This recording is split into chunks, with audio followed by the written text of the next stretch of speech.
ছাত্র জনতা খেপে কি বললো? ইউনূস তুই গদি ছাড়, বাংলার জনগণ আর উপদেষ্টা চায় না। বিস্তারিত দেখতে এবং সর্বোচ্চ শেয়ার করুন।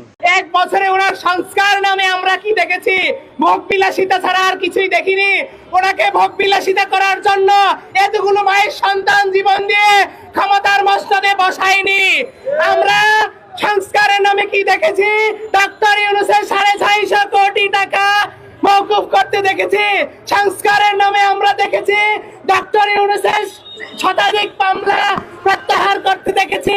সংস্কারের নামে দেখেছি ডক্টর ইউনূসের ম্যান পাওয়ার লাইসেন্স পেতে দেখেছি। সংস্কারের নামে আমরা দেখেছি ডক্টর ইউনূসের আগামী 10 বছরের ট্যাক্স মওকুফ করতে দেখেছি। সংস্কারের নামে আমরা দেখেছি ডক্টর ইউনূসের গ্রামীণ ইউনিভার্সিটি।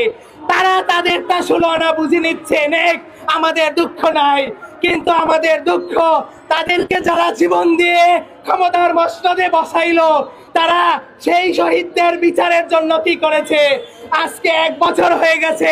দুঃখজনক, আপনারা খবর নিয়ে দেখেন, এই যে রয়ের এজেন্ডা বাস্তবায়ন করার জন্য তথাকথিত আমরা যে রয়ের এজেন্ট বলি আইন উপদেষ্টা, সে আসলেই রয়ের এজেন্ট। সে টাকা খেয়ে হাইকোর্টের সাথে লিয়াজু মেনটেন করে সমস্ত আসামিদেরকে জামিন করে দিচ্ছে। তাদেরকে জন্য ক্ষমতার মস্তদে বসানো হয় নাই। যেই কথা উপদেষ্টা আছে,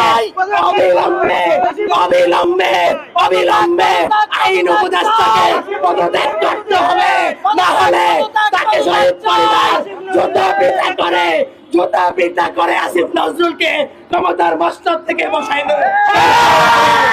এই রয়ের এজেন্ডা বাস্তবায়ন করার জন্য এই ঘুষখোর আসিফ নজরুলকে এতগুলো মায়ের সন্তান তাদের জীবন দিয়ে ক্ষমতার মস্তদে বসায় নাই। আজকে আমরা এখানে এসেছি কেন? আজকে আমরা 1 বছর হয়ে গেছে, একটা মামলার কেন এই সরকার আনুষ্ঠানিক বিচার করতে পারলো না? সে ব্যর্থ সরকার হিসেবে নিজেদেরকে মানুষের কাছে দিন দিন ব্যর্থ সরকার হিসাবে পরিচয় করতেছে। তারা আজকে বিচার নিয়ে একটা মামলার আনুষ্ঠানিক বিচার হয়েছে না, আনুষ্ঠানিক বিচার কার্য শুরু করেছে। তারা